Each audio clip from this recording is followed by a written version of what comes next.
Nunca vai andar, disseram os médicos. Mas Marina, a simples empregada, sussurrou: eu sei como ajudar. Ninguém acreditou. Todos ignoraram. Até o dia em que o empresário voltou mais cedo para casa. O som da chave girando na fechadura ecoou pela mansão como um disparo de advertência. Marina sentiu o sangue gelar nas veias. Seus dedos, que segundos antes sustentavam delicadamente os braços de Lucas, agora tremiam violentamente. Não, não podia ser. Não agora. Não quando estavam tão perto. Rápido, meu anjo!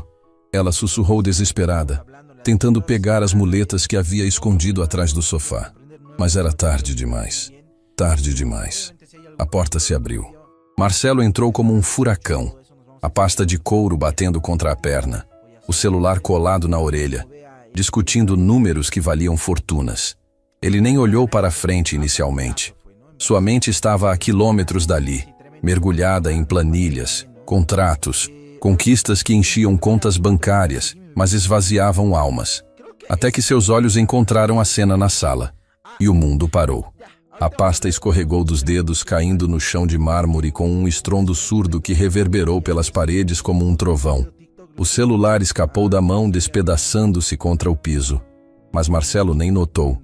Não conseguia notar mais nada além daquela imagem impossível que desafiava tudo o que ele havia aceitado como verdade absoluta.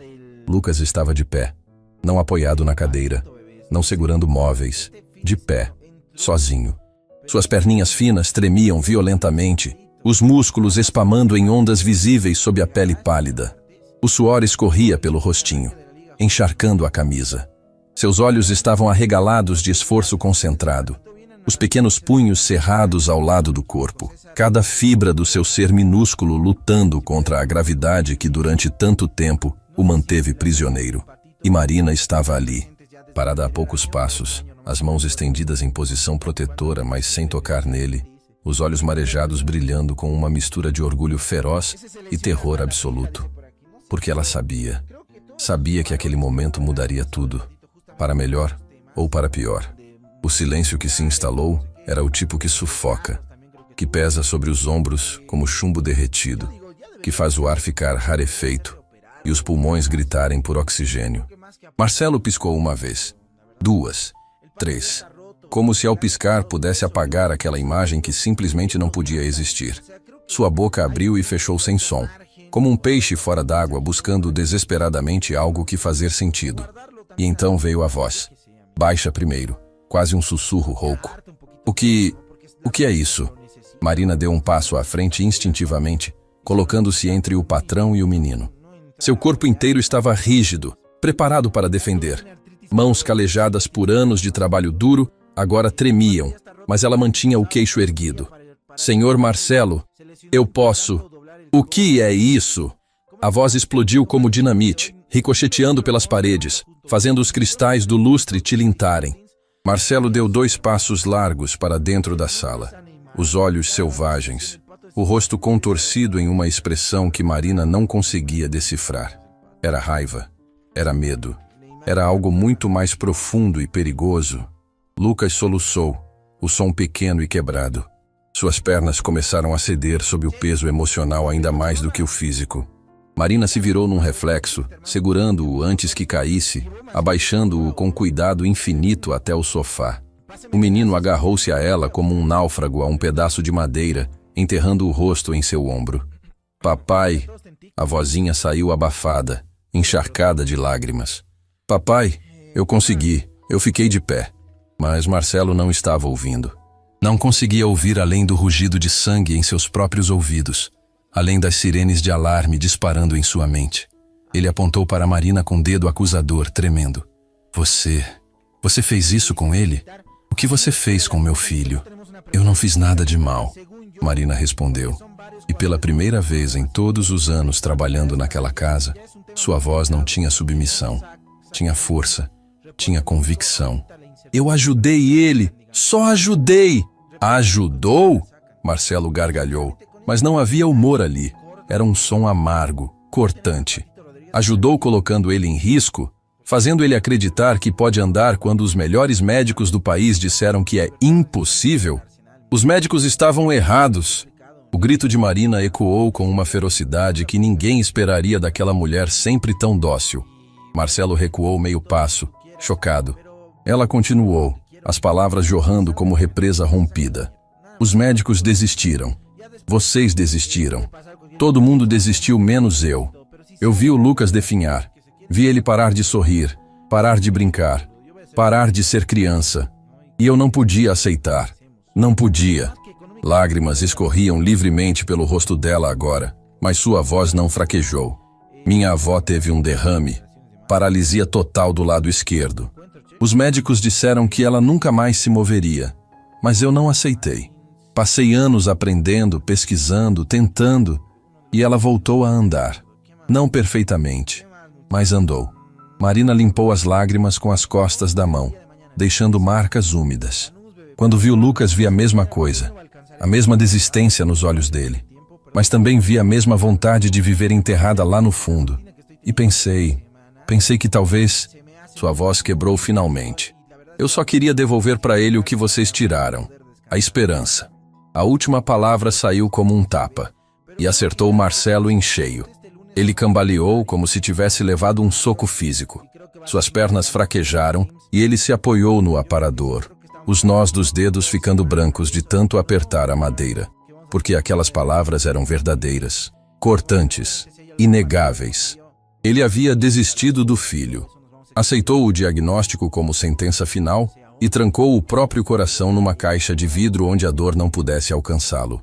Era mais fácil assim, mais seguro, trabalhar 16 horas por dia, focar em negócios, fazer dinheiro, porque dinheiro não decepciona. Números não quebram seu coração. Mas olhando agora para Lucas, para aquele menino pequeno agarrado à empregada como se ela fosse a única coisa sólida num mundo que desmoronava, Marcelo viu sua própria falha refletida com uma clareza brutal.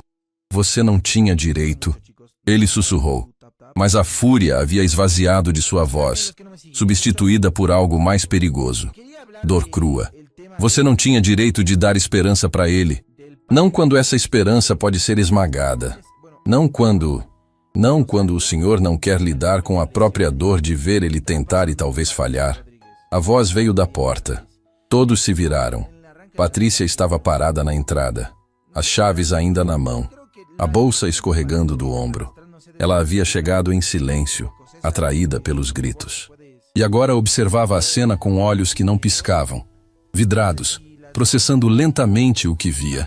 Patrícia, Marcelo começou, mas ela ergueu a mão silenciando-o. Ela caminhou lentamente até Lucas, cada passo medido, deliberado. Ajoelhou-se diante do filho, suas mãos tremendo quando alcançaram o rostinho molhado de lágrimas. Você estava de pé? Sua voz era um sussurro frágil, como se tivesse medo que falar alto quebrasse o momento. Lucas assentiu, os lábios tremendo. Eu estava, mamãe. Eu consegui ficar de pé sozinho. A Marina me ensinou. Patrícia olhou para Marina. E naquele olhar havia tantas coisas. Choque, gratidão, raiva, confusão, culpa. Tanta culpa. Por quanto tempo? Ela perguntou, a voz rachada. Marina hesitou. Algumas semanas. A gente treinava quando vocês não estavam. Escondido. Não era pergunta. Era constatação. Sim. Por quê? Porque eu tinha medo que tentassem me impedir. Patrícia fechou os olhos com força, lágrimas escapando por entre os cílios. Porque Marina tinha razão. Eles teriam impedido. Claro que teriam. Era mais fácil manter o filho seguro, protegido, preso numa bolha onde não pudesse se machucar mais do que já estava. Mas seguro não era vivo. Protegido não era feliz. Ele melhorou? Patrícia perguntou, ainda de olhos fechados. Muito. As pernas respondem mais. O equilíbrio está voltando. A força também. E se ele se machucar? E se ele não tentar? Patrícia abriu os olhos. Encontrou os de Marina. E pela primeira vez, realmente as viu. Não viu a empregada. Viu a mulher que amava seu filho quando ela própria havia esquecido como. Vocês não entendem. Marcelo interveio, a voz ainda tensa. Não é só sobre tentar. É sobre o que acontece quando ele falhar. Quando perceber que não importa o quanto se esforce, Não vai andar como as outras crianças. Vocês estão preparando ele para uma decepção devastadora. Ou, Marina respondeu suavemente, estamos dando para ele algo que vale mais que caminhar. Estamos dando fé em si mesmo, coragem, determinação. Essas coisas vão sustentar ele pelo resto da vida. Não importa o que aconteça com as pernas. Marcelo não tinha resposta, porque ela estava certa, e ele sabia. Lucas soltou-se de Marina e tentou ficar de pé novamente. Suas pernas tremeram, quase cederam, mas ele se apoiou no sofá, mantendo-se ereto. Olhou para o pai com olhos que brilhavam não apenas com lágrimas, mas com algo que estava ausente há tanto tempo. Esperança. Papai, ele disse, e sua voz tinha uma força que não deveria existir em alguém tão pequeno. Eu sei que talvez não consiga. Eu sei que é difícil, mas pela primeira vez, eu quero tentar. Pela primeira vez, eu não quero só existir. Eu quero viver. As palavras saíram simples, honestas, devastadoras. Marcelo sentiu algo romper dentro do peito. Uma parede grossa que ele havia construído tijolo por tijolo durante meses de dor e negação. Ela rachou, desmoronou, e atrás dela havia uma inundação de emoções que ele trancara por tanto tempo. Ele caiu de joelhos. Ali, naquele piso de mármore frio e caro, o empresário milionário, o homem que comandava centenas de funcionários, que fechava contratos de milhões, que nunca demonstrava fraqueza, desmoronou completamente. Soluços profundos sacudiram seu corpo. Lágrimas que ele reprimira por tanto tempo finalmente encontraram caminho, escorrendo sem controle, molhando o colarinho, pingando no chão. Eu sinto muito. Ele chorava, a voz quebrada em pedaços irreconhecíveis. Eu sinto tanto, meu filho. Eu desisti de você. Quando você mais precisava, eu desisti.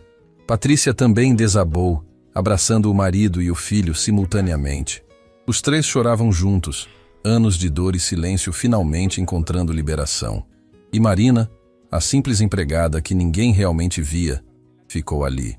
Testemunha silenciosa de uma família se despedaçando e se reconstruindo ao mesmo tempo.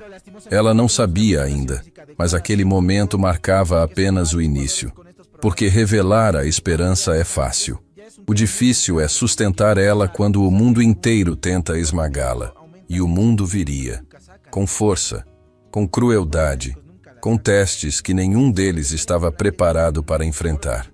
Mas naquele momento, naquela sala banhada pela luz dourada do fim de tarde, uma coisa era certa. O impossível havia acabado de dar seu primeiro passo. E nada jamais seria o mesmo. A manhã seguinte amanheceu pesada. Não havia sol atravessando as janelas da mansão.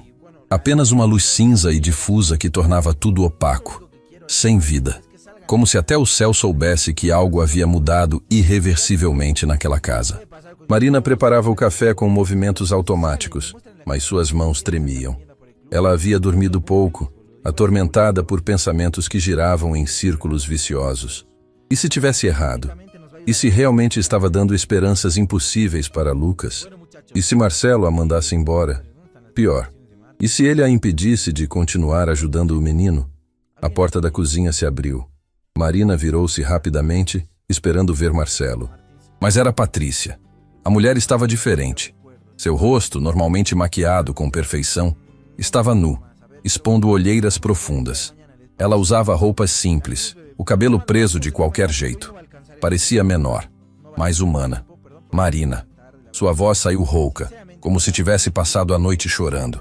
E provavelmente havia passado. Preciso conversar com você. O coração de Marina despencou. Ali estava. A demissão. A ordem para parar. O fim de tudo. Mas Patrícia fez algo inesperado. Ela puxou uma cadeira e sentou-se à mesa da cozinha. Uma patroa nunca se sentava na cozinha. Nunca. Senta, por favor. Marina obedeceu, rígida, preparada para o golpe. Patrícia respirou fundo. As mãos entrelaçadas sobre a mesa com tanta força que os nós dos dedos ficaram brancos. Quando Lucas caiu daquela escada, ela começou, a voz quebrando na primeira palavra. Eu estava no andar de cima, tomando banho, relaxando, pensando em mim mesma. Lágrimas começaram a escorrer, mas ela não as limpou. Ouvi um barulho, um baque. mas não dei importância imediata. Pensei que era alguma coisa que tinha caído, só que não era uma coisa. Era meu filho. Meu bebê estava caído naquele chão de mármore, sangrando inconsciente. Marina sentiu o peito apertar. Ela sabia da queda, claro, mas nunca havia ouvido essa versão. A versão crua, honesta, que sangrava a culpa. Quando os médicos deram o diagnóstico, Patrícia continuou. Eu morri junto com a esperança. Não fisicamente. Mas algo dentro de mim apagou. E sabe o que é pior? Foi quase um alívio. Marina franziu o senho confusa. Um alívio? Ela repetiu baixinho. Porque se não havia esperança, eu não precisava carregar a culpa de não ter chegado a tempo. Não precisava me perguntar e se. Se não havia nada a fazer, então nada do que eu deixei de fazer importava. Patrícia finalmente limpou as lágrimas, mas outras surgiram imediatamente para substituí-las. Eu me escondi atrás desse diagnóstico, atrás da palavra dos médicos. Parei de ver meu filho como uma criança que precisava de mim e comecei a vê-lo como uma sentença que eu tinha que cumprir. Ela olhou diretamente nos olhos de Marina. E então você aparece. Você, que não tem diploma, que não tem formação, que não devia saber nada. Mas você faz o que eu não consegui. Você devolve a vida para ele. Marina balançou a cabeça. Você o amou quando eu esqueci como. O silêncio que seguiu era denso, carregado de verdades dolorosas demais para serem faladas em voz alta. Patrícia estendeu a mão sobre a mesa, pegando a de Marina. O gesto era tão inesperado, tão íntimo, que Marina sentiu novas lágrimas queimarem seus olhos. Eu quero que você continue. Por favor, continue ajudando meu filho. Eu vou fazer tudo, absolutamente tudo, para apoiar vocês. Antes que Marina pudesse responder, a porta se abriu novamente. Marcelo entrou, já vestido com um terno impecável, o celular na mão, mas havia algo diferente em sua expressão. Ele parecia não ter dormido também. Nós precisamos conversar, ele anunciou, a voz firme, mas sem a raiva da noite anterior. Os três, meia hora depois, estavam sentados na sala de estar. Lucas ainda dormia no andar de cima, alheio à tempestade que se formava ao seu redor. Marcelo caminhava de um lado para outro, claramente lutando com algo interno.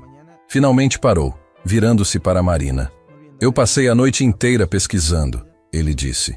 Li sobre casos de recuperação neurológica, sobre fisioterapia intensiva, sobre a plasticidade cerebral em crianças. Ele fez uma pausa. E encontrei coisas que os médicos não nos contaram, ou que contaram e eu não quis ouvir. Casos de crianças que superaram diagnósticos. Não muitos, mas existem. Marina sentiu uma faísca de esperança acender. Mas, Marcelo continuou, e a palavra caiu como pedra. Também li sobre os riscos, sobre exercícios feitos incorretamente causando danos permanentes, sobre esperanças falsas levando a traumas psicológicos. Ele olhou para Marina com intensidade. Você diz que ajudou sua avó. Eu acredito em você, mas Lucas não é sua avó. Ele tem 4 anos. Seu corpo está em desenvolvimento. Um erro pode custar o futuro dele. Eu sei disso, Marina respondeu, a voz firme. O senhor acha que eu não penso nisso toda noite? Que não tenho medo? Mas sabe o que eu tenho mais medo ainda? De ver aquele menino definhar sem nem tentar. Marcelo suspirou, passando a mão pelo cabelo. Eu marquei uma consulta, hoje à tarde, com o Dr. Santiago, do Instituto de Neurologia Avançada. Ele é referência nacional em casos como o de Lucas. O estômago de Marina revirou. Uma consulta para quê? Para avaliar o que você está fazendo, para ver se é seguro, se é viável. E se ele disser que não é? Marina perguntou, embora já soubesse a resposta. Marcelo não respondeu. Não precisava. Seus olhos diziam tudo. O Instituto de Neurologia Avançada era tudo que Marina imaginava que seria. Vidro e aço, frio, impessoal, recepcionistas falando baixo, o cheiro de antisséptico que queimava as narinas. Tudo ali gritava ciência, certeza, autoridade. Lucas estava nervoso, agarrado à mão de Marina. Ele usava roupas novas que Patrícia havia comprado de última hora, mas ainda parecia pequeno demais, frágil demais para aquele ambiente hostil. Quando foram chamados, entraram em uma sala enorme. O Dr. Santiago era um homem de meia idade, cabelos grisalhos, óculos de armação cara. Ele cumprimentou Marcelo e Patrícia com sorrisos profissionais, mas quando seus olhos passaram por Marina, havia algo ali. Desdém mal disfarçado. Sentem-se, por favor. Ele indicou as cadeiras de couro diante de sua mesa gigantesca. Marina ficou de pé atrás de Lucas, instintivamente protetora. Você também, o médico disse, olhando para ela. É sobre você que precisamos conversar. Marina sentou-se na ponta da cadeira, as costas retas, preparada para a batalha. O Dr. Santiago abriu uma pasta, folheando papéis. Lucas, 4 anos. Queda de aproximadamente 3 metros. Comprometimento severo dos nervos ciáticos. Múltiplos especialistas consultados. Prognóstico, mobilidade extremamente limitada, uso permanente de dispositivos de apoio. Ele olhou para Marcelo. E agora me dizem que a empregada, a palavra saiu carregada de algo venenoso, está fazendo fisioterapia caseira. É isso? Não é fisioterapia caseira, Marina respondeu antes que alguém pudesse falar. São exercícios de estimulação neuromuscular baseados em técnicas que eu aprendi cuidando da minha avó. O Dr. Santiago tirou os óculos, limpando-os lentamente. Quando os recolocou, havia um sorriso no rosto, mas não era gentil. Baseado em técnicas que você aprendeu, entendo. E onde você estudou medicina? Eu não estudei medicina. Fisioterapia? Não. Alguma área da saúde? Não, mas eu... Então você não tem absolutamente nenhuma qualificação formal para estar manipulando o corpo de uma criança com lesão neurológica grave. Não era pergunta, era sentença. Marina sentiu as bochechas queimarem, mas manteve a voz firme. Eu tenho experiência prática. Eu vi minha avó, sua avó, o doutor. Santiago interrompeu, e agora o sorriso havia desaparecido completamente. Era uma adulta com derrame, completamente diferente de uma criança com trauma espinhal. Comparar os dois casos demonstra não apenas ignorância, mas perigosa presunção. Ele se virou para Marcelo e Patrícia. Vocês entendem a gravidade disso? Permitir que uma pessoa não qualificada manipule seu filho? Ela pode estar causando microfraturas, compressão nervosa adicional, desenvolvendo padrões motores incorretos que serão impossíveis de corrigir depois. Patrícia ficou pálida. Marcelo fechou os olhos. Mas ele melhorou, Marina insistiu, a voz começando a falhar. Ele ficou de pé sozinho. Espasmos musculares. O médico respondeu com indiferença. Movimentos involuntários são comuns em casos neurológicos. Não significam recuperação.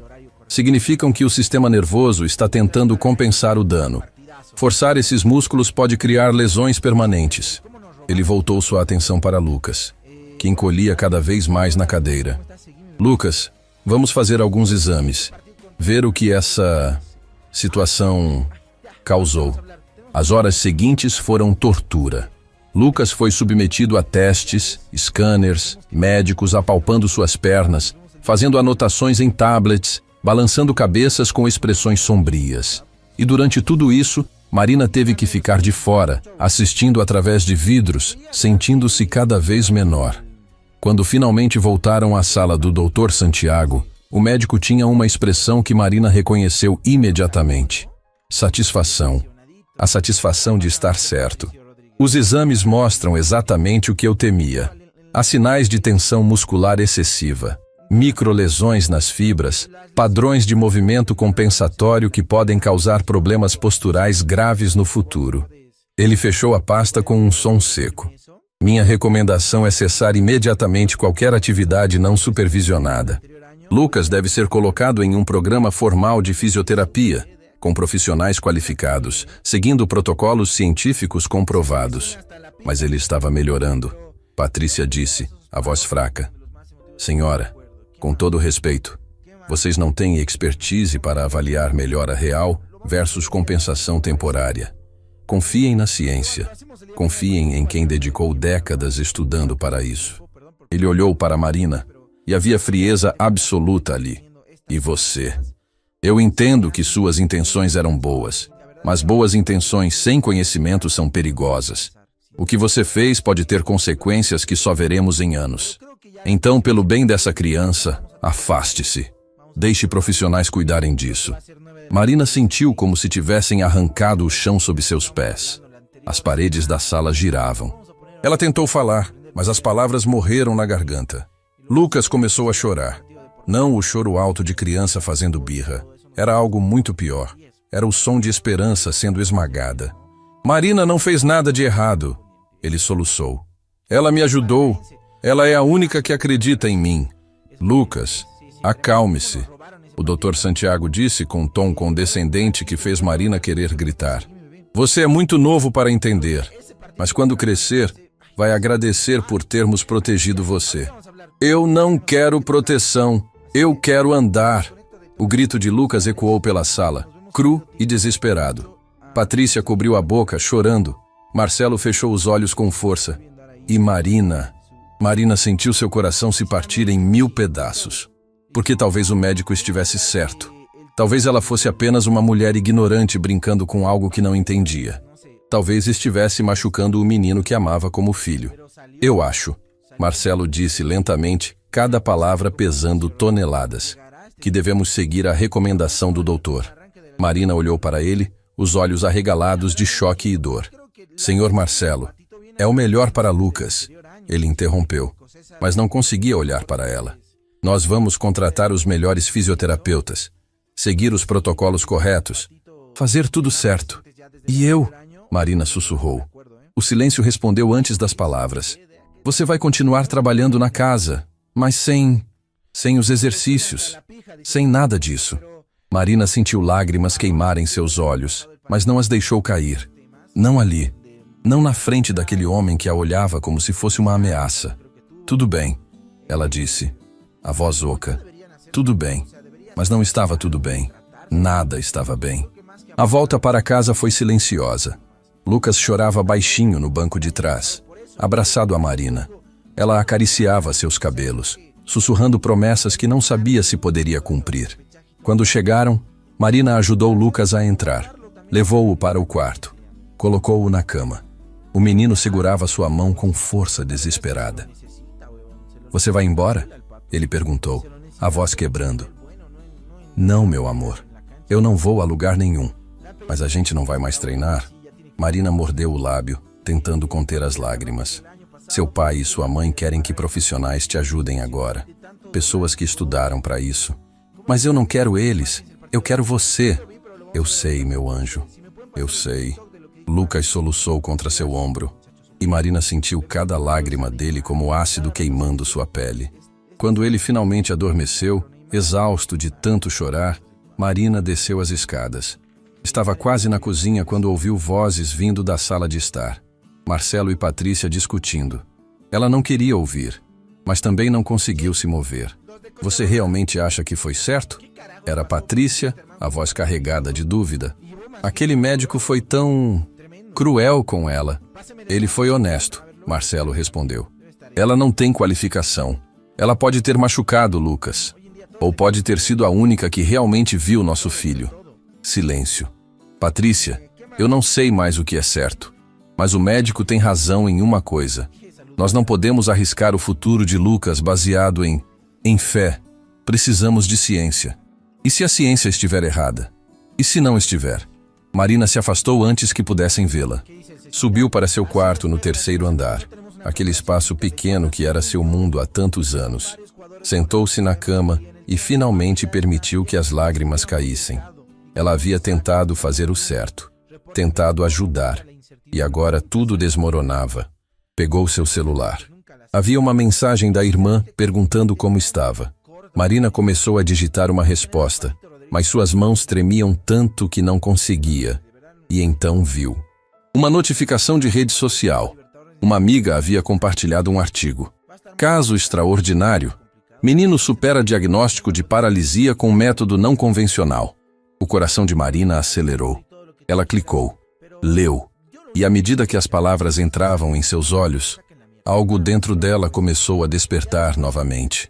Havia outros casos, outras crianças, outros impossíveis que se tornaram possíveis. Ela não estava louca, não estava errada. Marina limpou as lágrimas, endireitou os ombros e tomou uma decisão. Ela não ia desistir. Não importava o que aquele médico disse. Não importava os diplomas nas paredes dele. Não importava nada além de uma verdade simples e pura. Lucas merecia lutar. E ela ia se certificar que ele tivesse essa chance, nem que isso custasse tudo. Os dias que se seguiram foram os mais difíceis da vida de Marina. Ela acordava, preparava café, cuidava da casa, via Lucas sendo levado para sessões intermináveis de fisioterapia, com profissionais que olhavam para ele como um caso clínico, não como uma criança. E tinha que engolir cada palavra, cada lágrima, cada grito silencioso que queimava sua garganta. Lucas estava piorando, não drasticamente. Não de forma que Marcelo e Patrícia percebessem imediatamente. Mas Marina via. Via a luz se apagando novamente nos olhos dele. Via o sorriso desaparecer. Via as perguntas pararem. As sessões de fisioterapia oficial eram tortura. 2 profissionais vinham 3 vezes por semana. Homens frios, técnicos, que seguiam protocolos rígidos sem olhar para o rosto do menino. Eles movimentavam as pernas de Lucas como se fossem peças de máquina, anotando dados em tablets, discutindo entre si usando termos que ninguém entendia. E Lucas? Lucas chorava baixinho, mas ninguém parecia notar. Ou se notavam, não se importavam. Marina observava tudo de longe, as unhas cravando nas palmas das mãos, o coração se partindo em pedaços, mas havia sido proibida de interferir.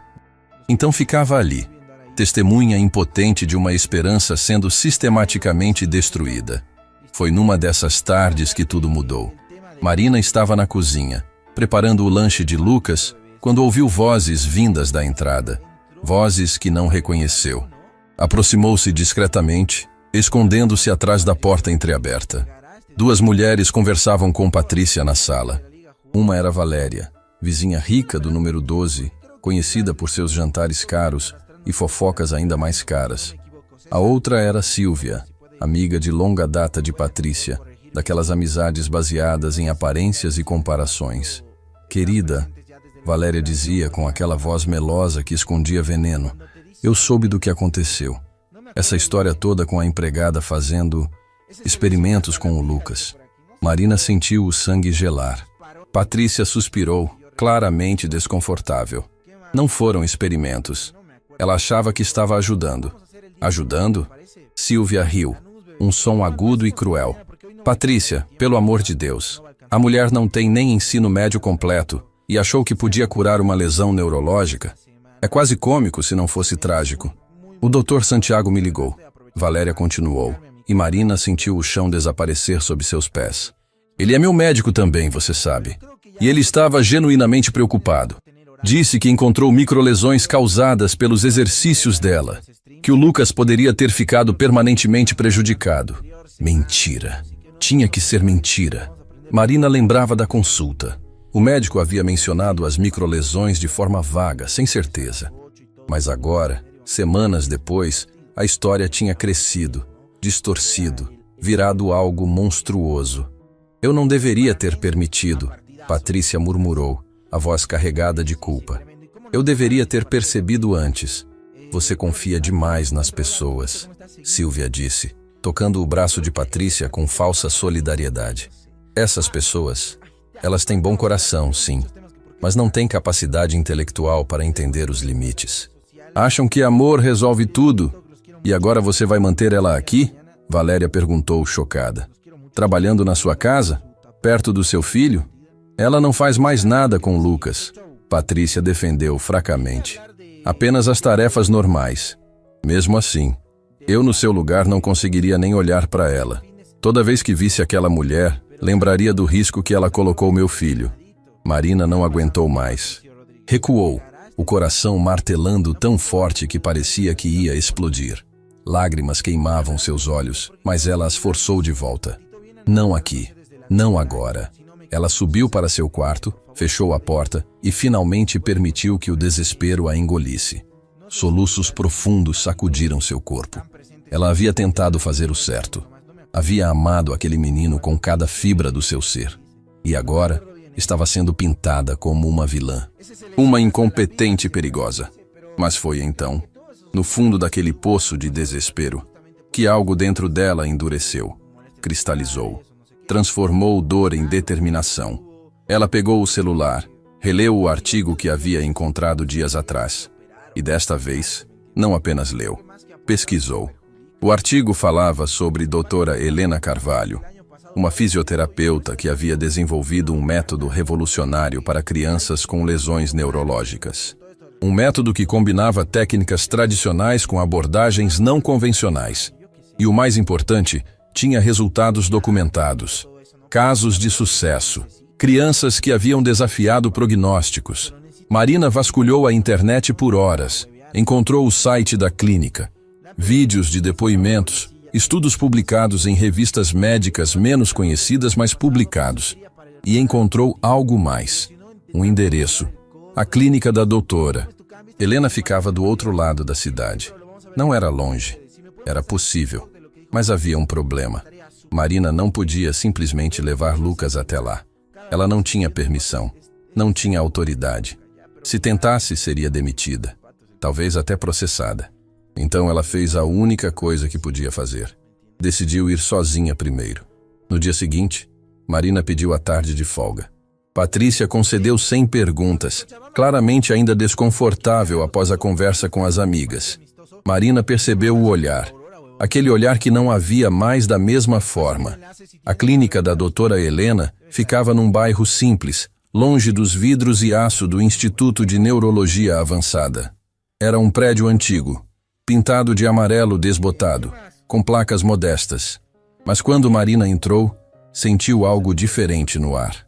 Calor. Humanidade. A recepção estava cheia, não de pessoas em ternos caros, mas de famílias comuns. Mães com crianças no colo, pais segurando mãozinhas pequenas.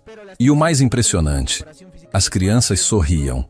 Uma delas, uma menina de talvez 6 anos, caminhava pelo corredor usando aparelhos nas pernas, mas não parecia estar sofrendo.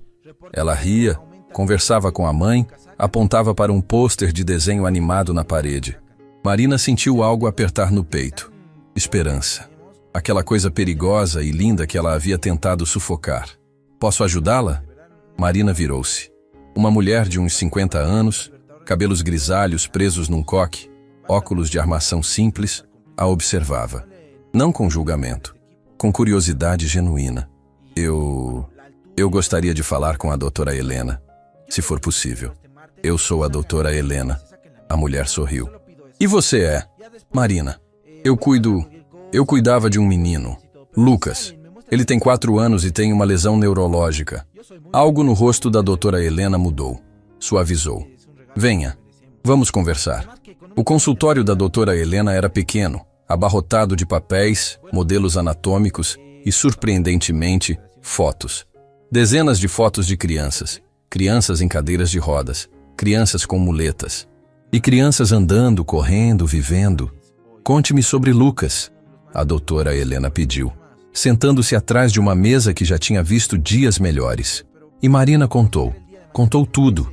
A queda, o diagnóstico, os meses de desistência, os exercícios secretos, a descoberta, o doutor Santiago, a humilhação, as microlesões, a proibição. Quando terminou, estava chorando.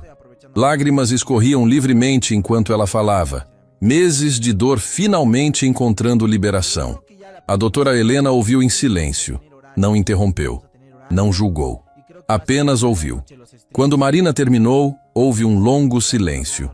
Então a médica falou, e sua voz tinha uma firmeza que Marina precisava desesperadamente ouvir. Você não fez nada errado. Marina olhou para ela, os olhos arregalados. Mas o doutor, Santiago disse. Eu sei o que o doutor Santiago disse. E homens como ele dizem muitas coisas. Algumas verdadeiras, muitas convenientes. A doutora Helena se inclinou para a frente, as mãos entrelaçadas sobre a mesa. Marina, existem 2 tipos de medicina. A que salva vidas e a que protege reputações. O doutor Santiago pratica a segunda. Ele é brilhante, sem dúvida. Mas é brilhante dentro de uma caixa. Se algo não cabe nessa caixa, ele descarta.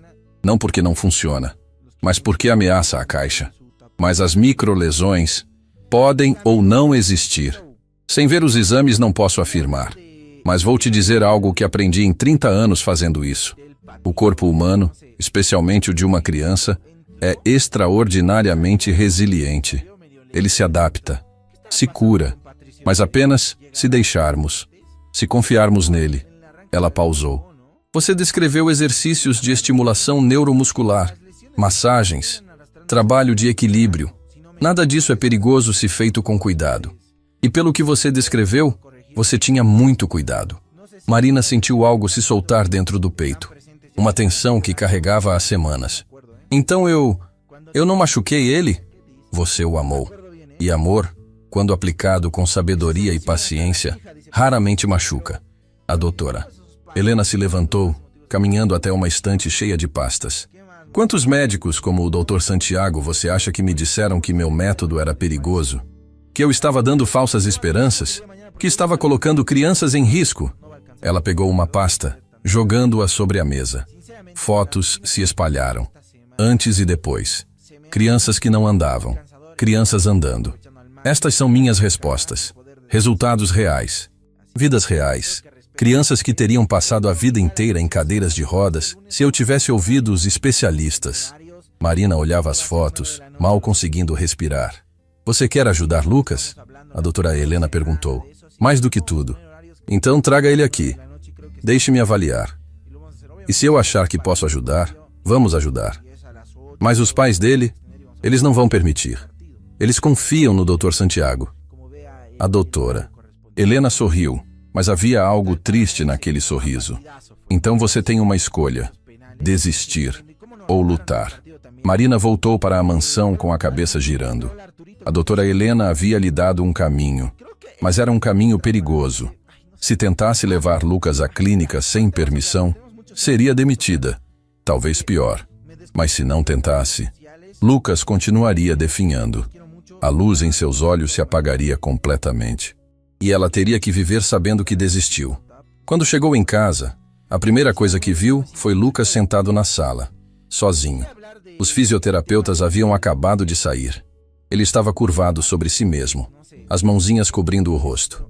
Marina se aproximou devagar, ajoelhando-se diante dele. Meu amor, o que aconteceu? Lucas tirou as mãos do rosto. Seus olhos estavam vermelhos de tanto chorar. Eles disseram que eu não estou melhorando, que talvez nunca melhore, que eu preciso aceitar. A voz do menino era tão pequena, tão quebrada, que Marina sentiu lágrimas queimarem seus olhos novamente. Aceitar o quê? Que eu vou ficar assim para sempre. Marina segurou o rosto dele entre as mãos, forçando-o a olhar nos seus olhos. Lucas, me escuta. Você não precisa aceitar nada. Você ouviu? Nada. Mas os médicos não sabem tudo. Ninguém sabe tudo. Seu corpo é seu, seu futuro é seu. E se você quer lutar, eu vou lutar com você.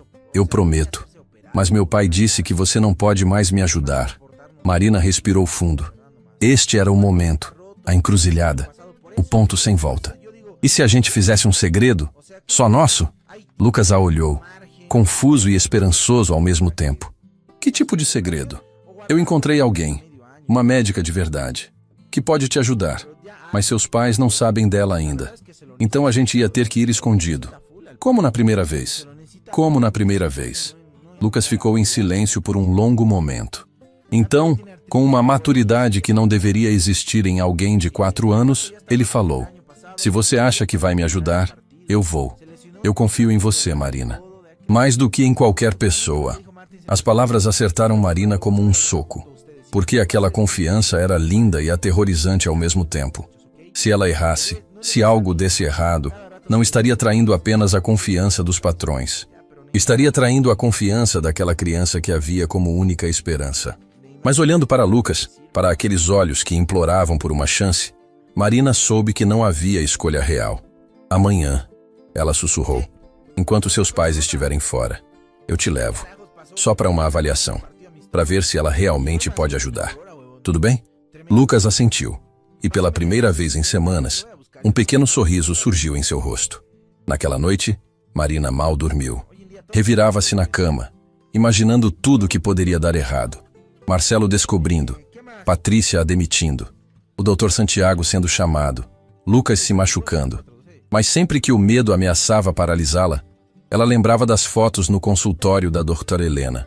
das crianças andando, das vidas transformadas. E lembrava de algo que sua avó dizia, antes de morrer. Marina, o mundo vai tentar te convencer de que você é pequena demais, ignorante demais, insignificante demais para fazer diferença. E sabe o que você faz quando o mundo te diz isso? Você prova que o mundo está errado. Marina olhou para o teto escuro do quarto, as mãos entrelaçadas sobre o peito, sentindo o coração bater forte. Eu vou provar. Ela sussurrou para a escuridão. Eu prometo que vou provar.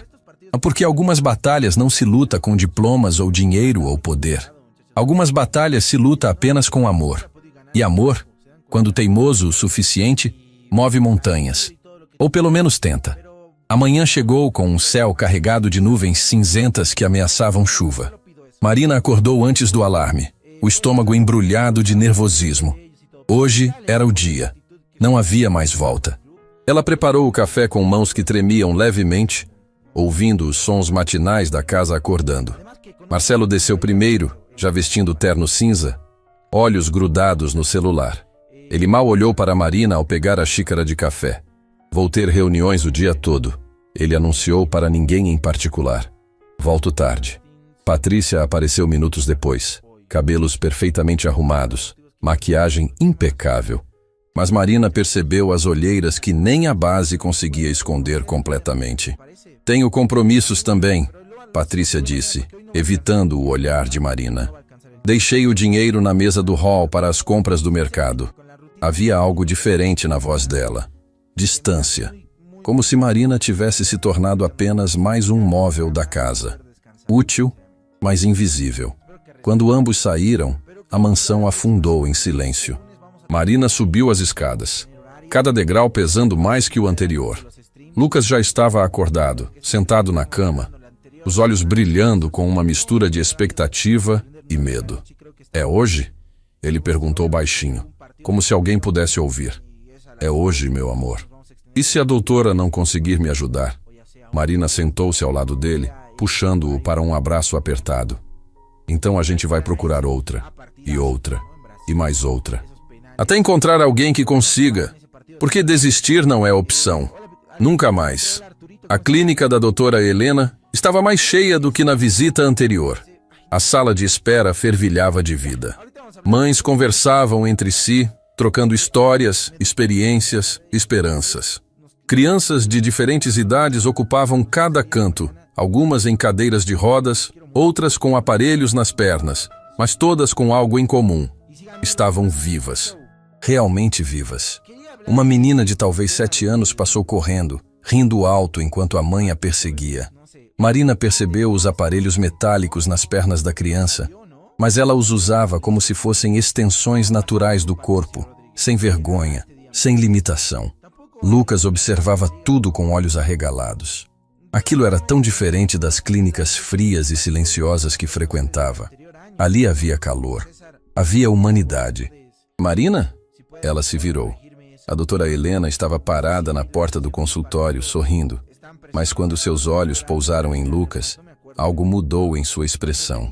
Suavizou, aqueceu.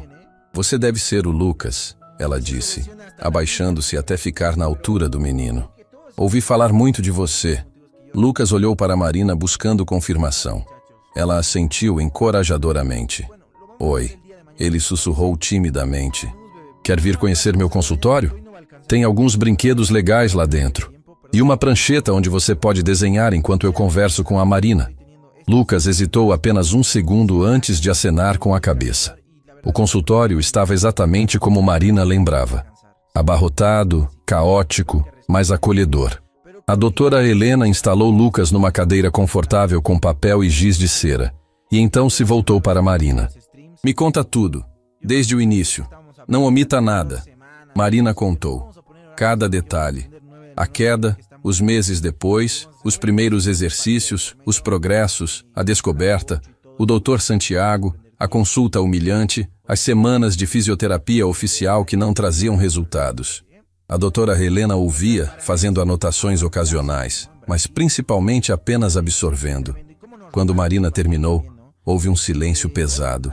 Os exames que o doutor Santiago fez. A doutora Helena começou cuidadosamente. Você tem cópia deles? Não, ele não nos deu. Disse que ficaria tudo arquivado no instituto. Algo no rosto da médica endureceu. Apenas por um segundo, mas Marina viu. Típico.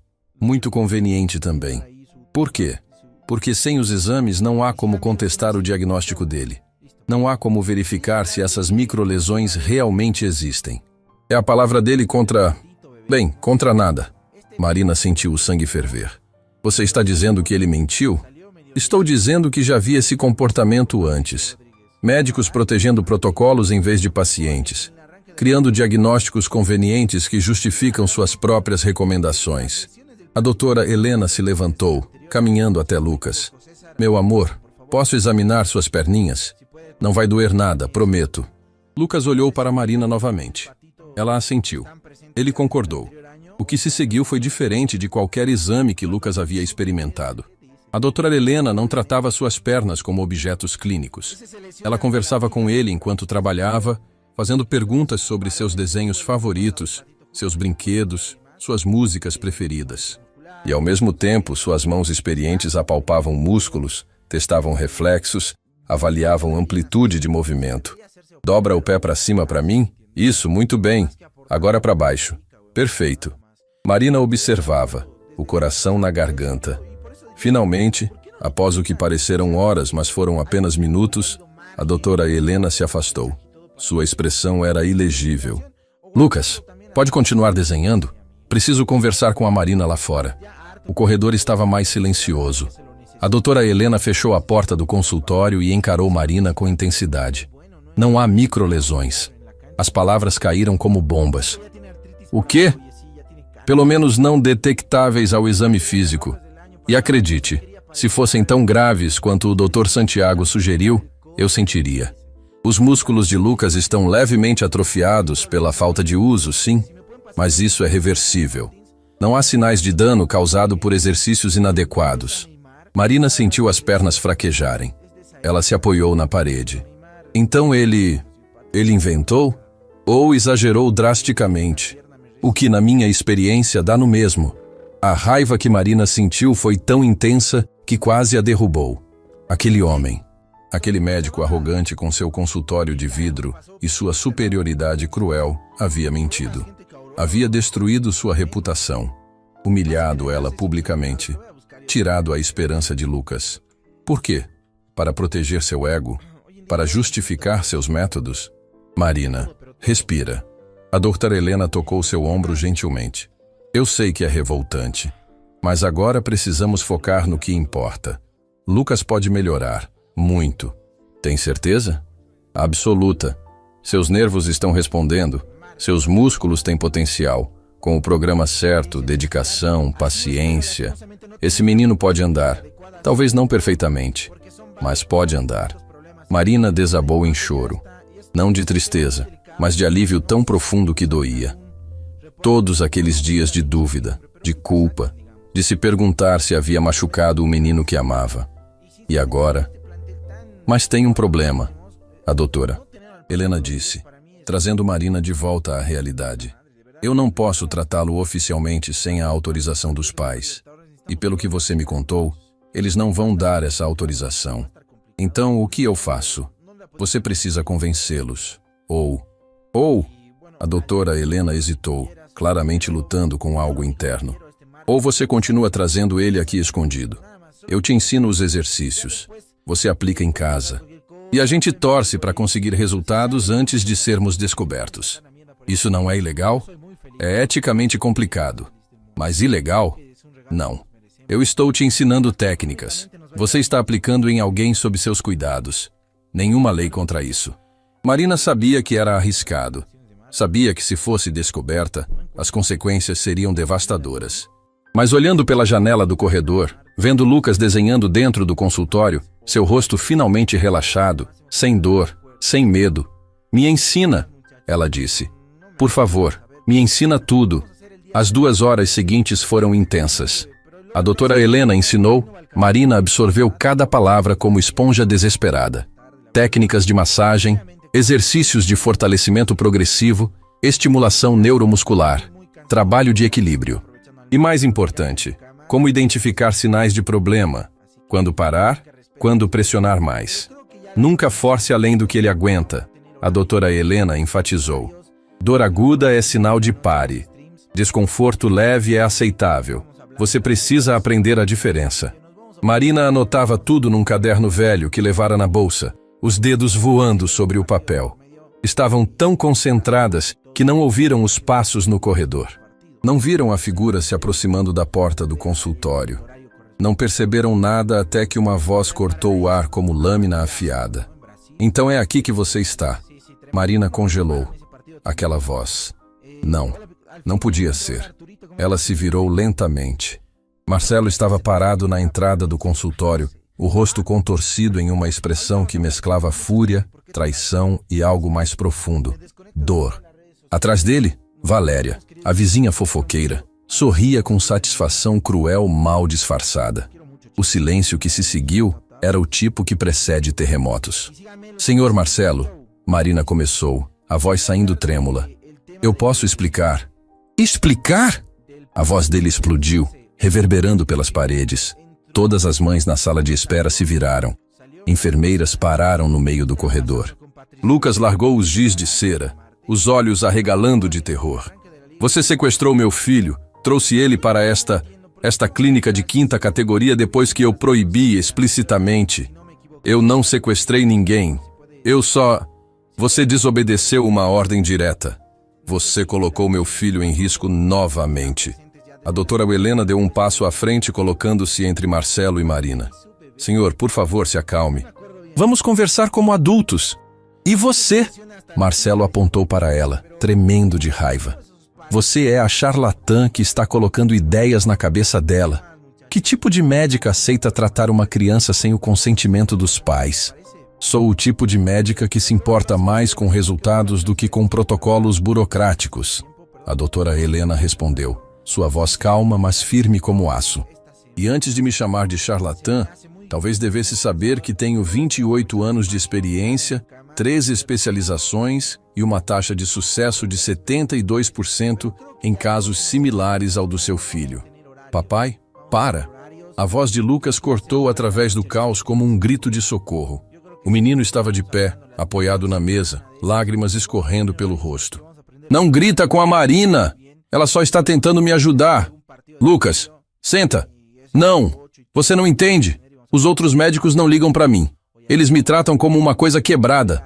Mas a Marina me trata como gente. Marcelo abriu a boca, mas nenhum som saiu. O filho de 4 anos, tão pequeno, tão frágil, estava enfrentando-o com uma coragem que não deveria existir. Eu vi, Valéria interveio, sua voz melosa entrando na conversa como veneno. Vi ela saindo com o Lucas. Achei estranho. Liguei para você imediatamente. Uma empregada levando seu filho escondido. Deus sabe o que poderia ter acontecido. Marina sentiu ódio puro por aquela mulher. Não estava preocupada com Lucas. Estava se deleitando no drama, na destruição. Eu deveria chamar a polícia, Marcelo disse. Mas sua voz havia perdido parte da fúria. Agora havia apenas cansaço. Isso é sequestro, apropriação indébita de menor. Não é sequestro quando a criança está sendo cuidada com amor. A doutora Helena respondeu suavemente. E chamar a polícia só vai traumatizar mais seu filho. Marcelo olhou para Lucas. Realmente olhou. Viu as lágrimas, o medo, mas também a determinação. E algo dentro dele começou a rachar. Marina vai embora. Hoje. Agora. As palavras caíram como martelo sobre vidro, estilhaçando tudo. Não! Lucas gritou. Por favor, papai, não manda ela embora. Está decidido. Então, eu odeio você! O grito de Lucas ecoou pela clínica inteira. Corredores pararam. Respirações foram suspensas. Uma criança de 4 anos acabara de gritar a pior frase que um pai pode ouvir. Marcelo empalideceu. Cambaleou como se tivesse levado um soco físico. Seus lábios tremiam, tentando formar palavras que não viriam. Lucas soluçava incontrolavelmente agora, agarrado a Marina como se ela fosse a única coisa sólida num mundo desmoronando. Eu odeio você porque você não me deixa ter esperança. A Marina me dá esperança, mas você só quer que eu aceite ficar assim para sempre.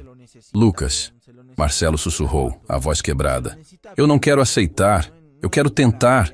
Mesmo que eu não consiga, eu quero tentar.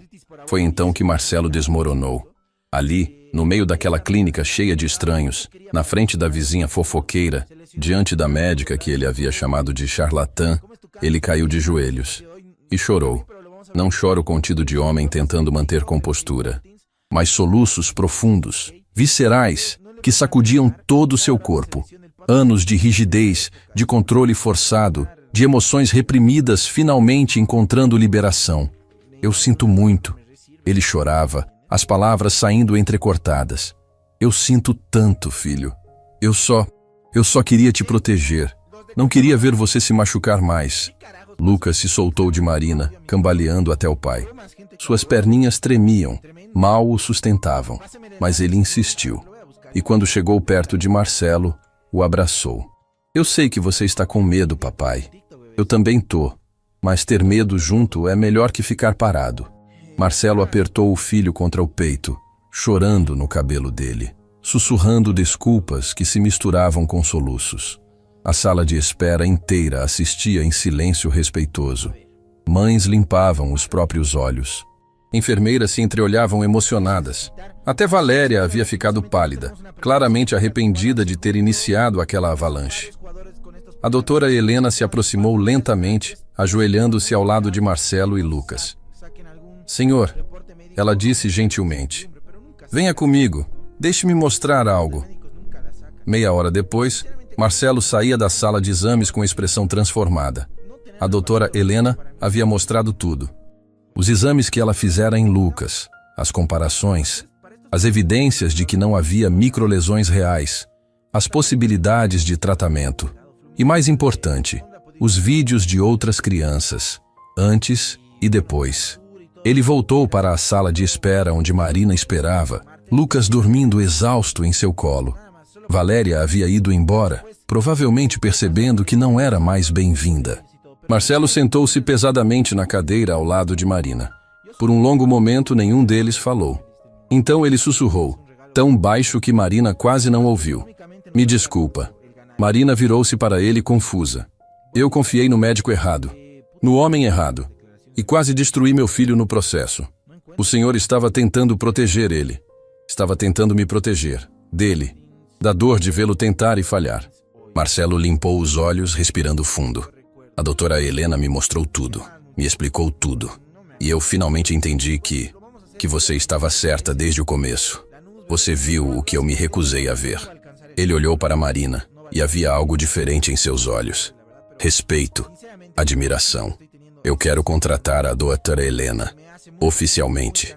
Quero que ela trate Lucas e quero que você continue fazendo o que estava fazendo. Por favor. Marina sentiu lágrimas queimar em seus olhos. Tem certeza? Mais do que qualquer coisa. Só me promete uma coisa. Me ensina a ver meu filho como você vê.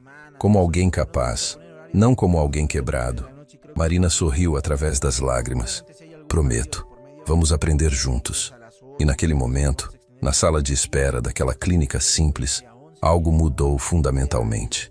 Não apenas para Lucas, mas para todos eles. Porque às vezes, a maior cura não acontece no corpo, acontece no coração. Patrícia estava no estacionamento da clínica quando viu o carro de Marcelo. Ela havia saído mais cedo do compromisso com a decoradora. Uma reunião sem sentido sobre cortinas que não importavam para uma casa que não tinha mais alma. Algo a puxara de volta. Intuição materna, talvez. Ou culpa. Tanta culpa. Quando entrou na sala de espera e viu a cena, seu mundo parou. Marcelo estava de joelhos no chão, abraçado a Lucas. Ambos choravam. Marina estava ali, o rosto marcado por lágrimas, mas de pé, firme, como sempre estivera. E havia outra mulher, de jaleco, observando com expressão compassiva. O que aconteceu? Patrícia sussurrou, a bolsa escorregando do ombro. Todos se viraram. Marcelo limpou o rosto rapidamente, tentando recuperar alguma compostura. Mas era tarde. Ela já havia visto a quebra, a rendição, a transformação. Patrícia, ele começou, mas as palavras morreram. Foi Lucas quem falou. Sua voz pequena, mas firme como aço temperado. Mamãe, a Marina trouxe eu aqui para me ajudar de verdade. E essa doutora, ele apontou para a doutora Helena. Ela é legal. Ela não fala que eu não consigo. Ela diz que eu posso tentar. Patrícia olhou para Marina. E naquele olhar havia tantas coisas. Raiva por ter desobedecido. Gratidão por ter persistido. Inveja por ter sido corajosa quando ela mesma foi covarde. E finalmente, após o turbilhão emocional, apenas uma pergunta. Ele pode melhorar? A doutora Helena se aproximou, estendendo a mão. Doutora Helena Carvalho. E sim, ele pode. Não posso prometer perfeição, mas posso prometer progresso, se vocês confiarem no processo. Patrícia apertou a mão estendida, sentindo algo estranho. Esperança. Aquela coisa perigosa que ela havia enterrado tão fundo. Me mostre, ela disse simplesmente. Me mostre tudo. As semanas que se seguiram foram transformadoras. Marcelo oficializou tudo. Contratou a doutora Helena como terapeuta principal de Lucas. Pagou por equipamentos, adaptações na casa, tudo o que fosse necessário. Mas o mais importante foi sua presença. Pela primeira vez em meses, ele chegava em casa antes do jantar. Participava das sessões, segurava a mão do filho quando os exercícios doíam. Chorava discretamente quando Lucas conseguia pequenas vitórias. Os fisioterapeutas oficiais foram dispensados numa reunião breve, mas significativa. Eles haviam chegado para a sessão semanal e encontraram Marcelo esperando na sala. Cavalheiros, ele disse, sua voz firme, mas educada. Agradeço os serviços prestados, mas decidimos seguir outro caminho. Vocês receberão o pagamento integral do período contratado. Um deles, o mais velho, franziu o senho. Senhor, não recomendamos mudanças bruscas no tratamento. O protocolo estabelecido não estava funcionando, Marcelo interrompeu, e havia algo novo em sua voz. Convicção. Meu filho estava piorando emocionalmente, e isso importa tanto quanto o físico. Mas o Dr. Santiago não está mais envolvido no caso. Os dois se entreolharam, claramente desconfortáveis, mas não argumentaram. Saíram em silêncio, deixando atrás apenas suas pastas de protocolo e nenhuma memória afetiva. Patrícia também mudou. Ela começou a participar ativamente. Aprendeu os exercícios com Marina e a doutora Helena. Pela primeira vez desde o acidente, ela tocava as pernas do filho sem medo, sem culpa paralisante. E à medida que tocava, algo dentro dela também começava a sarar. Uma noite, depois que Lucas adormeceu exausto, mas sorrindo, Patrícia procurou Marina na cozinha. Marina, ela começou, a voz hesitante. Eu preciso pedir desculpas. Marina parou de lavar a louça, virando-se surpresa. Eu te tratei mal. Depois da consulta com o Dr. Santiago, eu deixei as pessoas me convencerem de que você era perigosa, ignorante, irresponsável. Lágrimas começavam a formar. Mas você foi a única que realmente viu meu filho, que o amou quando eu estava ocupada demais me afogando na própria culpa. Senhora Patrícia. Não, Patrícia interrompeu, balançando a cabeça. Não me chame mais assim. Me chama de Patrícia. Só Patrícia. Porque você não é só a nossa empregada. Você é família. As duas mulheres choraram abraçadas na cozinha. Anos de distância social finalmente desmoronando. Lucas progredia. Não milagrosamente, não instantaneamente, mas consistentemente. Cada dia trazia pequenas vitórias. Um músculo respondendo mais rápido. Um equilíbrio mantido por alguns segundos a mais. Uma dor diminuindo. E o mais importante, um sorriso que não apagava mais. A doutora Helena vinha 3 vezes por semana, mas Marina continuava o trabalho diariamente. Agora abertamente, com apoio total da família. E mais, Marcelo e Patrícia também participavam. A sala de estar se transformara num pequeno centro de reabilitação caseiro, com espelhos, barras de apoio, tatames coloridos. Foi durante uma dessas sessões que a doutora Helena fez um anúncio. Semanas atrás, eu propus algo à administração municipal, um evento comunitário de conscientização sobre reabilitação infantil, e foi aprovado. Ela olhou para Lucas com um sorriso significativo. Vai acontecer no Centro Cultural do bairro. Haverá palestras, depoimentos de famílias, demonstrações de técnicas terapêuticas, e eu gostaria que vocês participassem. Marcelo franziu o senho. Participar como? Lucas seria um dos exemplos de progresso. Ele poderia demonstrar alguns exercícios. Mostrar para outras famílias que é possível. O silêncio que se seguiu era pensativo. Vai ter muita gente? Lucas perguntou, sua voz pequena. Sim, meu amor, muita gente. Médicos, terapeutas, famílias, autoridades. E se eu não conseguir? A doutora Helena se ajoelhou na frente dele, segurando suas mãozinhas. Então você vai ter tentado na frente de pessoas que entendem que tentar já é vencer. Mas eu acredito em você. A Marina acredita. Seus pais acreditam. A pergunta é, você acredita? Lucas olhou para Marina.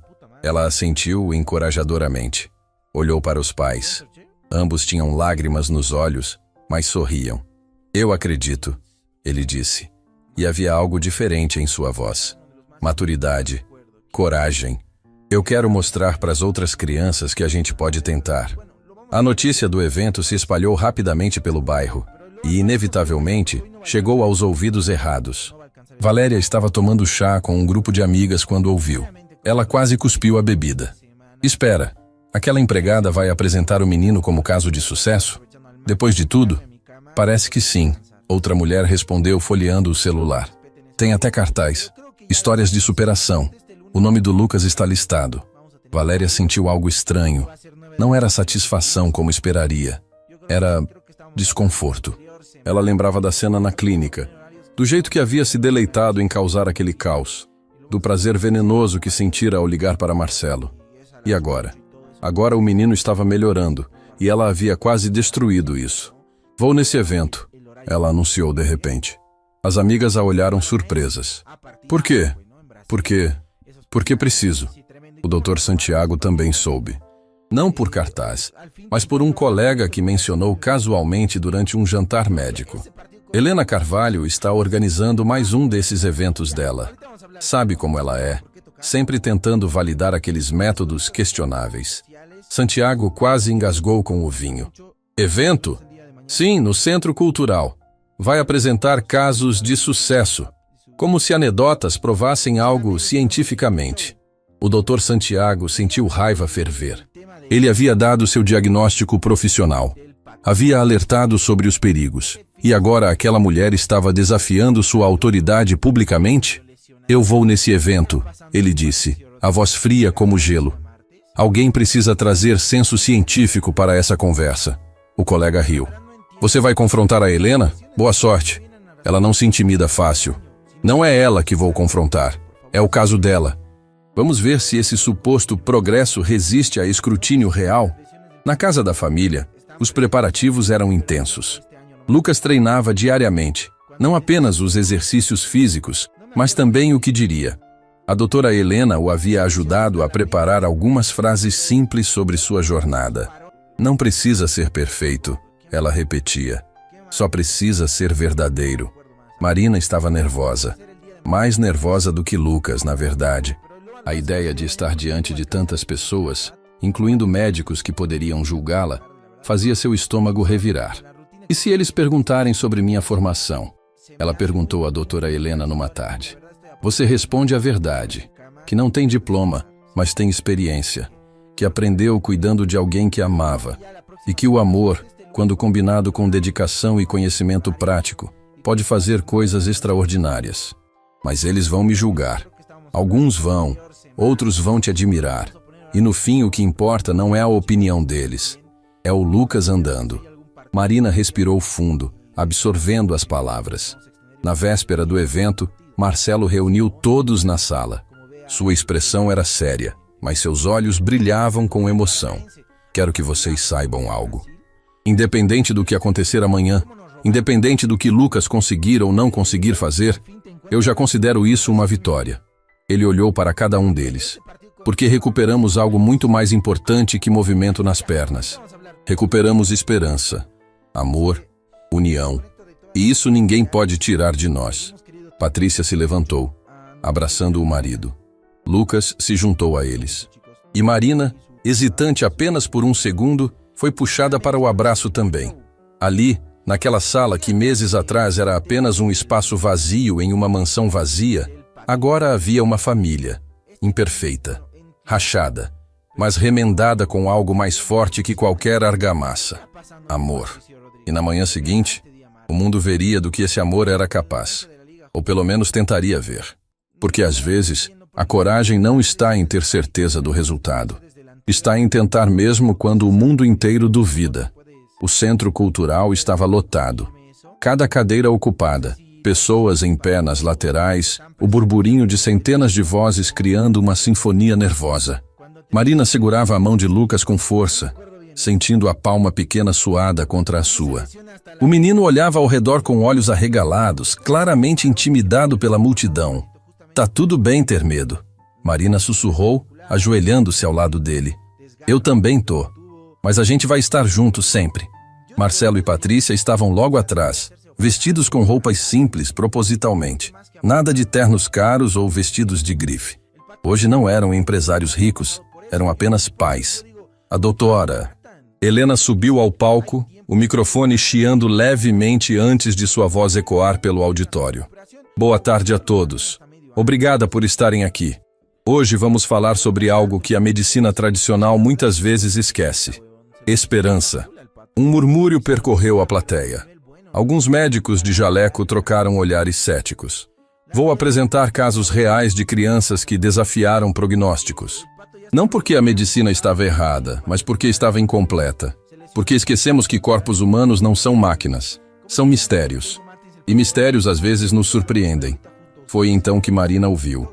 Na terceira fileira, sentado com postura rígida e expressão de superioridade mal disfarçada, estava o Dr. Santiago.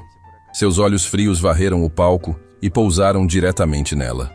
Um sorriso cruel surgiu em seus lábios. Ele havia vindo para destruir. Marina sentiu o sangue gelar, mas apertou a mão de Lucas com mais força. Não, não hoje. Hoje eles iam provar tudo. A doutora Helena apresentou 3 casos primeiro, cada um mais emocionante que o anterior. Uma menina de 6 anos que voltou a mover os braços após paralisia. Um menino de 9 que largou a cadeira de rodas depois de anos. Os pais contavam suas histórias entre lágrimas e aplausos emocionados. E então chegou a vez de Lucas. "E agora", a doutora Helena disse, sua voz carregando emoção genuína, "quero apresentar um caso muito especial. Lucas tem 4 anos. Sofreu uma queda grave que comprometeu severamente os nervos das pernas. O diagnóstico inicial era mobilidade extremamente limitada, permanente." Ela fez uma pausa, deixando as palavras pairarem. Mas algo extraordinário aconteceu. Não por causa de protocolos médicos sofisticados, não por causa de equipamentos caros, mas por causa de algo muito mais simples e muito mais poderoso: amor determinado. Marina começou a levar Lucas até o palco. Cada passo dela soava como trovão em seus ouvidos. O auditório estava em silêncio absoluto. Todos os olhos fixos naquele menino pequeno sendo carregado pela mulher humilde. Quando chegaram ao centro do palco, a doutora Helena se ajoelhou ao lado de Lucas. "Lucas, pode contar para todo mundo quem te ajudou?" A voz do menino saiu baixa no microfone, mas clara. "A Marina. Ela é minha melhor amiga." Risos emocionados ecoaram pela plateia. Várias pessoas limpavam lágrimas discretamente. "E o que a Marina fez?" "Ela acreditou em mim quando ninguém mais acreditava. Ela me ensinou que tentar não é fracassar. Fracassar é desistir sem tentar." O silêncio que se seguiu era sagrado. Até os médicos mais céticos pareciam tocados. E então uma voz cortou o momento como faca. "Isso é um absurdo." Todos se viraram. O doutor Santiago estava de pé, o rosto vermelho de indignação. "Desculpem interromper essa peça teatral, mas alguém precisa trazer racionalidade para esta sala." Ele apontou para Lucas. "Esse menino foi meu paciente. Eu o examinei pessoalmente. Encontrei microlesões severas causadas por manipulação inadequada. E agora vocês estão celebrando a pessoa que causou essas lesões?" Murmúrios começaram a se espalhar. Algumas pessoas balançavam a cabeça concordando. Outras franziam o senho, confusas. A doutora Helena se levantou, sua voz calma, mas firme como aço. "Doutor Santiago, que bom que está aqui. Poderia, por favor, nos mostrar esses exames que documentam as microlesões?" O médico hesitou apenas uma fração de segundo. Eles estão arquivados no Instituto. Interessante. Porque eu solicitei formalmente cópias há 2 semanas e me disseram que não existem registros de tais achados nos arquivos do Lucas. O rosto do Dr. Santiago ficou ainda mais vermelho. Deve haver algum erro administrativo. Ou... A doutora Helena interrompeu, sua voz agora carregando uma autoridade que fez o auditório inteiro se inclinar para a frente. Nunca existiram tais lesões. Ou eram tão insignificantes que não mereciam documentação. Mas você as usou como arma para desacreditar uma mulher que ameaçava seu protocolo sagrado. Como ousa? Eu ouso, porque tenho evidências. Exames que eu fiz em Lucas. Laudos de 2 outros neurologistas independentes que revisaram o caso. Todos chegaram à mesma conclusão. Não há sinais de dano causado por exercícios. Ela puxou uma pasta, erguendo-a para que todos vissem. Mas há sinais de atrofia muscular por falta de estímulo adequado. Exatamente o que acontece quando seguimos protocolos que priorizam proteção sobre progresso. O Dr. Santiago abriu a boca, mas nenhum som saiu. Ao redor dele, pessoas começavam a cochichar. Olhares de desaprovação se voltavam em sua direção. Doutor, a doutora. Helena continuou, e agora sua voz tinha algo que cortava mais fundo que raiva. Tinha decepção. Você é um médico brilhante. Seus conhecimentos técnicos são inquestionáveis. Mas você esqueceu algo fundamental. Medicina não é sobre estar certo. É sobre curar. Ela fez uma pausa. E às vezes... Curar significa admitir que não temos todas as respostas. Que uma empregada sem diploma pode ver algo que nós, com nossos anos de estudo, não vemos. Humanidade. O auditório explodiu em aplausos. Não todos. Havia médicos que ainda olhavam desconfortáveis, claramente divididos. Mas a maioria esmagadora batia palmas com força, alguns se levantando. O Dr. Santiago, pálido e tremendo, afundou de volta em sua cadeira. Derrotado não por argumentos, mas por verdade. Marina, ainda no palco, sentiu lágrimas escorrerem. Justiça, finalmente. Mas a doutora Helena não havia terminado. E agora, ela disse, esperando o auditório se acalmar. Lucas gostaria de mostrar algo, sem truques, sem edição. Apenas um menino e sua coragem. Ela olhou para Lucas, que estava visivelmente nervoso, tremendo. Você tá pronto, meu amor? Lucas olhou para Marina. Então para os pais na plateia. Marcelo e Patrícia estavam chorando abertamente, ambos com as mãos entrelaçadas, apertando com tanta força que seus nós dos dedos estavam brancos. E então Lucas assentiu. Marina o ajudou a se levantar. O auditório inteiro ficou em silêncio mortal. O tipo de silêncio onde até respirações são audíveis. Lucas ficou de pé, apoiado nas mãos de Marina. Suas perninhas tremiam violentamente. Suor começou a formar em sua testa, mas ele não desistiu. Pode soltar, ele sussurrou. Você tem certeza? Solta. Marina soltou, apenas por segundos. Lucas balançou, quase caiu, mas se segurou. Sozinho, de pé, sem apoio. Alguns aplausos começaram, mas a doutora Helena ergueu a mão, pedindo silêncio. Espera, ele não terminou. E então, aconteceu. Lucas deu um passo, pequeno, tremido, imperfeito, mas um passo real. Sua perna direita se moveu para a frente, o pé plantando no chão com determinação desajeitada. O auditório prendeu a respiração coletivamente. Outro passo, a perna esquerda agora, mais firme, mais confiante. Mais um, e mais um. Lucas estava andando. 4 passos no total antes que suas pernas cedessem e Marina o pegasse nos braços. Mas foram 4 passos que mudaram tudo. O auditório explodiu.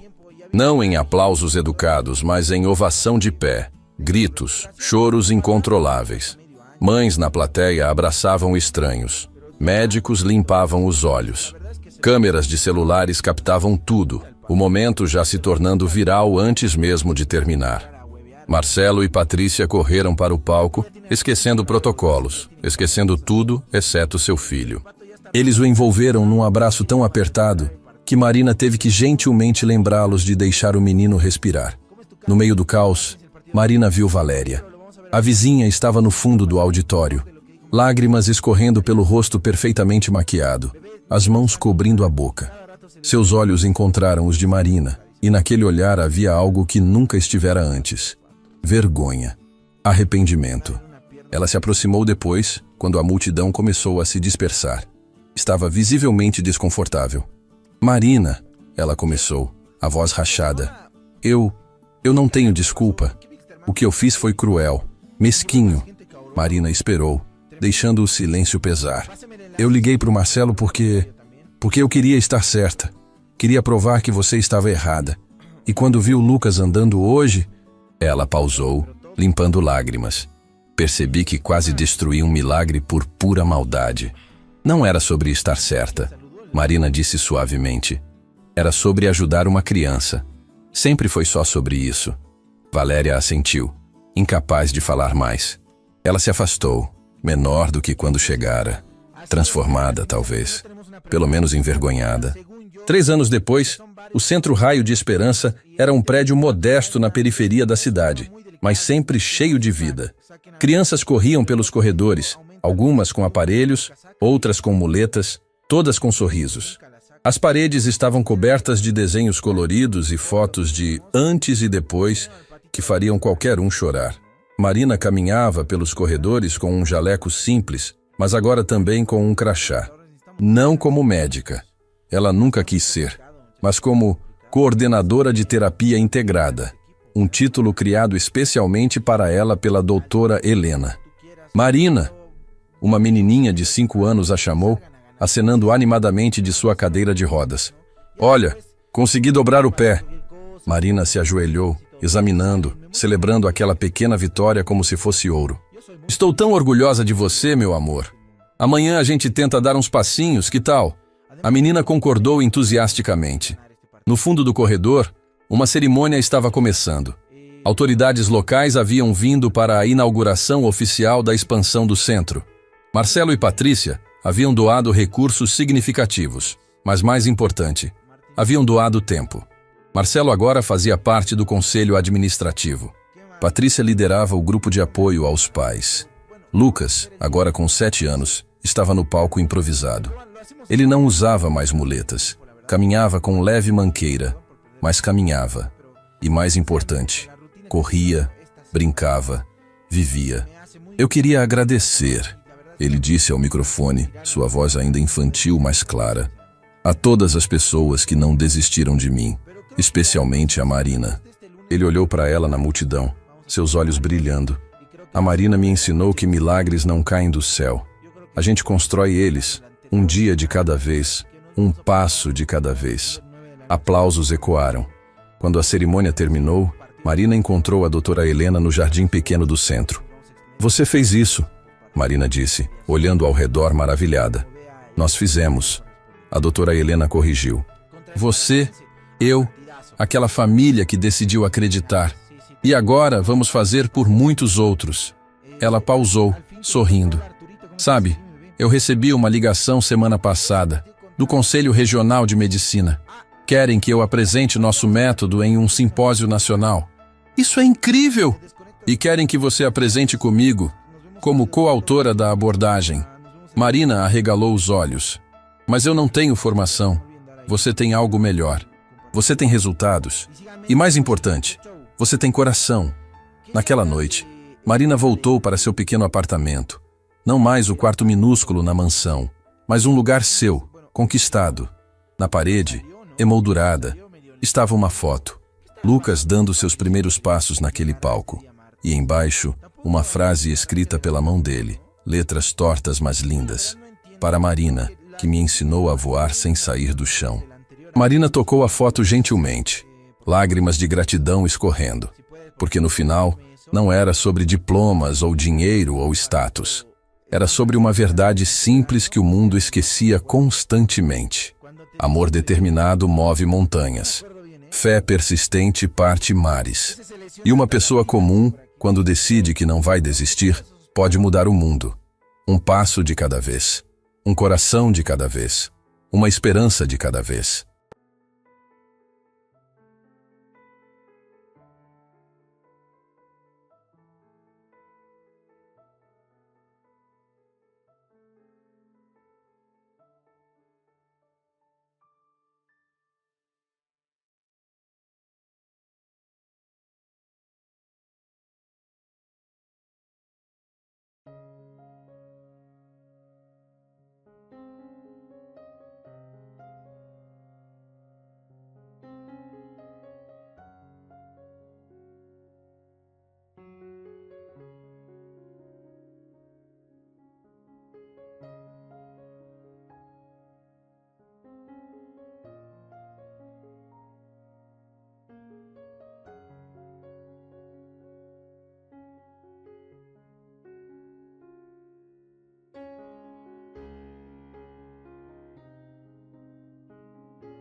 зайдем, посмотрим, как у них трансляция началась.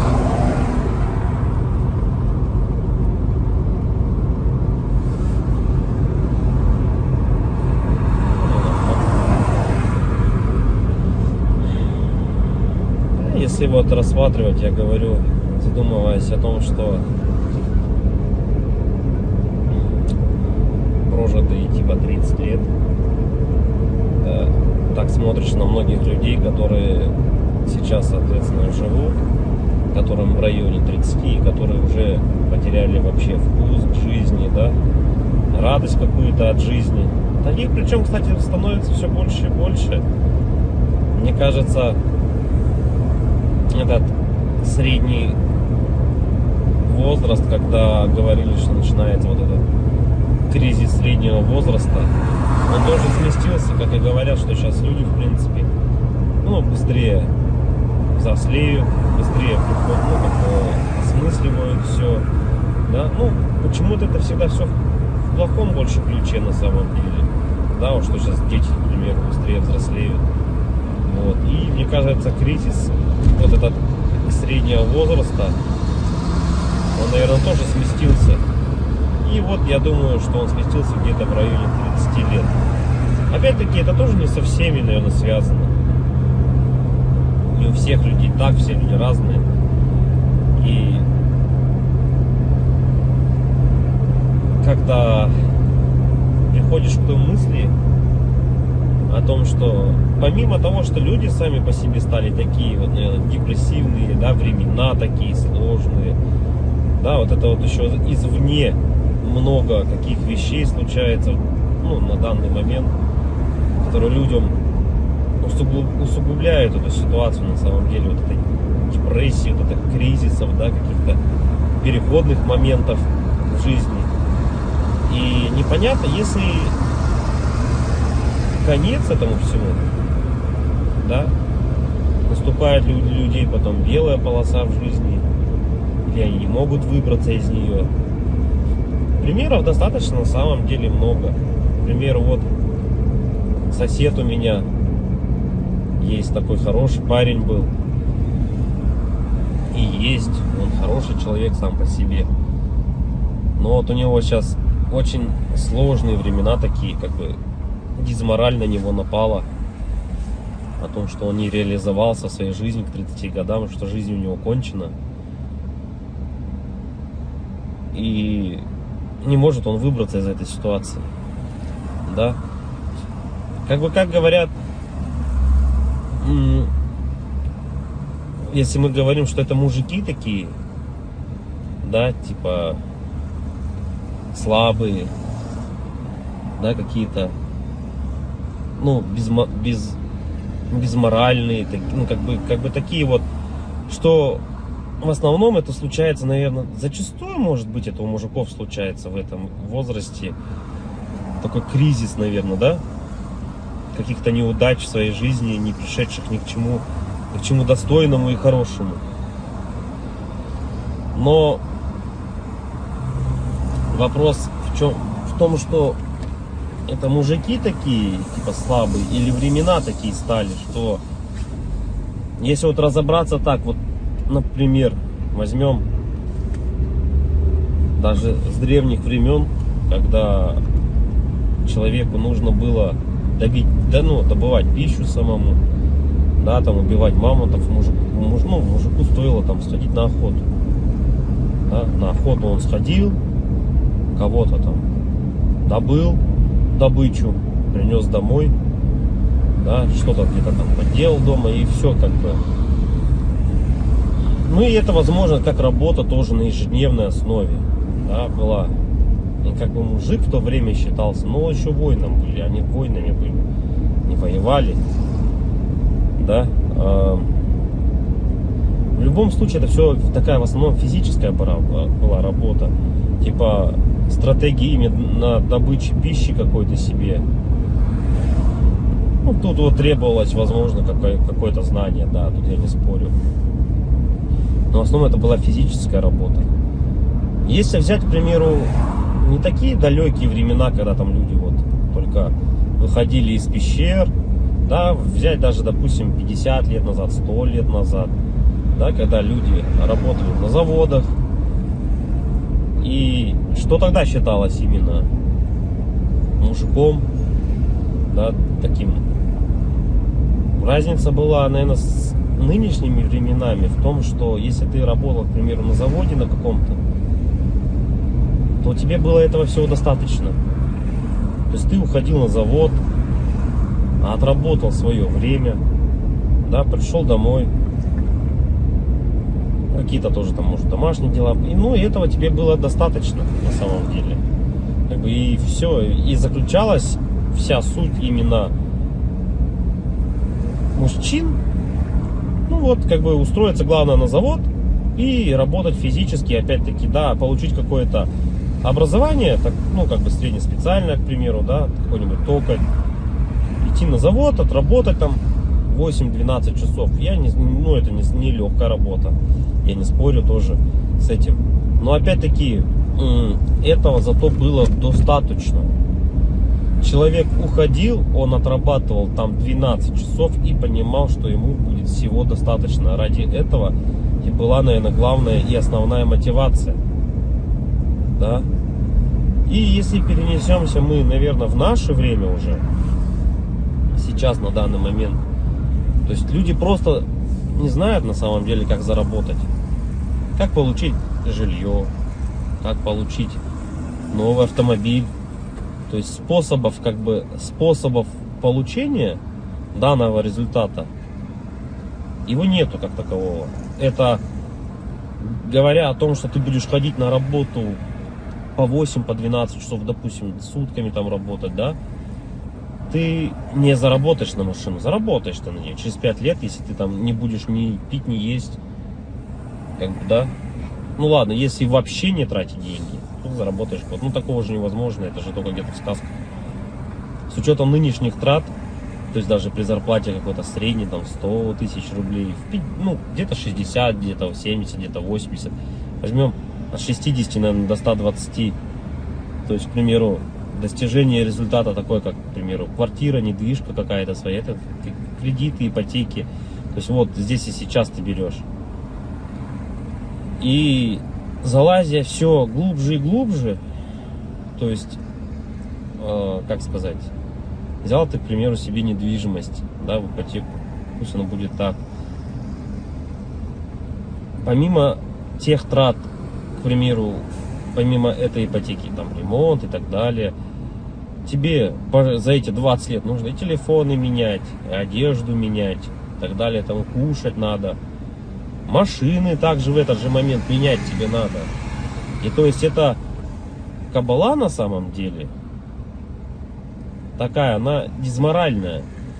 И к чему это все? Что же значит мужик в наше время, который ходит на завод, работает 12 часов, а денег у него все равно нету.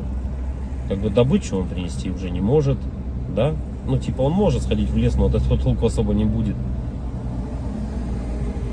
И, наверное, сам интернет, во-первых, расфорсил вот это вот все, то, что люди должны зарабатывать какие-то миллионы.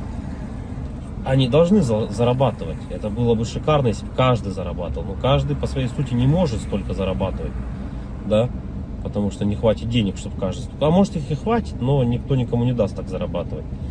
И вот возвращаясь, к примеру, к тому, что какая зарплата?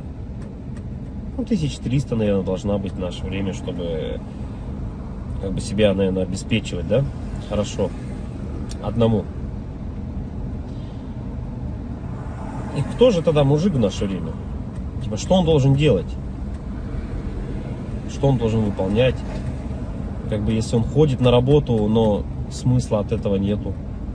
Ну, как бы он есть, да, у тебя какой-то идет доход, но если его недостаточно. Смотришь другие профессии, другую работу, да,